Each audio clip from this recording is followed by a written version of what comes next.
আলহামদুলিল্লাহ আল্লাহ তাআলার কাছে শুকর আদায় করি যিনি আল্লাহ রাব্বুল আলামিন আমাদেরকে জুমার নামাজটুকু আসবার জন্য বসবার জন্য কবুল করেছেন। জনাবে রাসূলুল্লাহ সাল্লাল্লাহু আলাইহি ওয়াসাল্লামের উপর কয়েকবার দরুদ শরীফ পাঠ করতে পেরেছি। আল্লাহ পাক গুনার মালিক আজকে শুক্রবার দিন আমার এক ভাই দোয়া চাইছে, মসজিদের মধ্যে তাবারক দিয়েছে।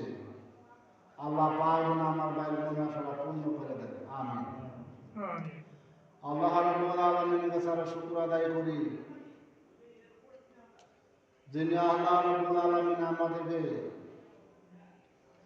সর্বপ্রথম শুকর আদায় করতে পেরেছি। আল্লাহ শুকরটুকু যে আমরা সবসময়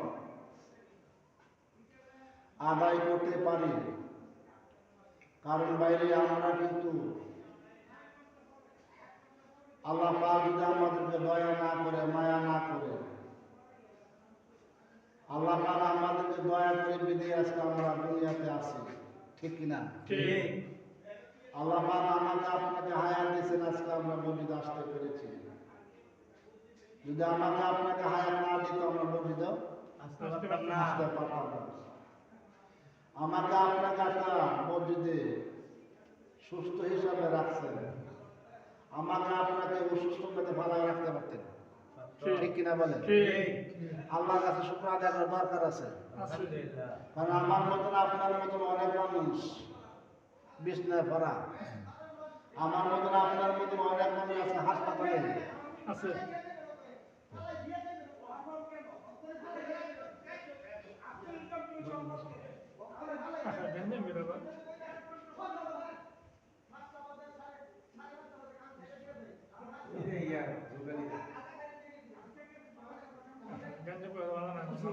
আল্লাহর কাছে আমরা শুকর আদায় করি।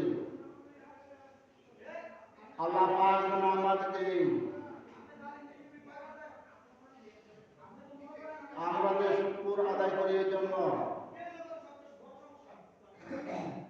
আল্লাহ রাব্বুল আলামিনের কাছে শুকর আদায় করা দরকার। কারণ আল্লাহ পাক আমাদেরকে যাচাই করে বাছাই করে মশলার জন্য কবুল করেছেন, ঠিক কিনা? ঠিক। আমরা আল্লাহর প্রশংসা করা দরকার, ঠিক। কারণ বাইরে আমার মতন আপনার মতন অনেক মানুষ আজকে হাসপাতালে পড়ে আছে, বিছানায় পড়ে আছে, কৃষি কাজ করতে পারে। আল্লাহ রাব্বুল আলামিন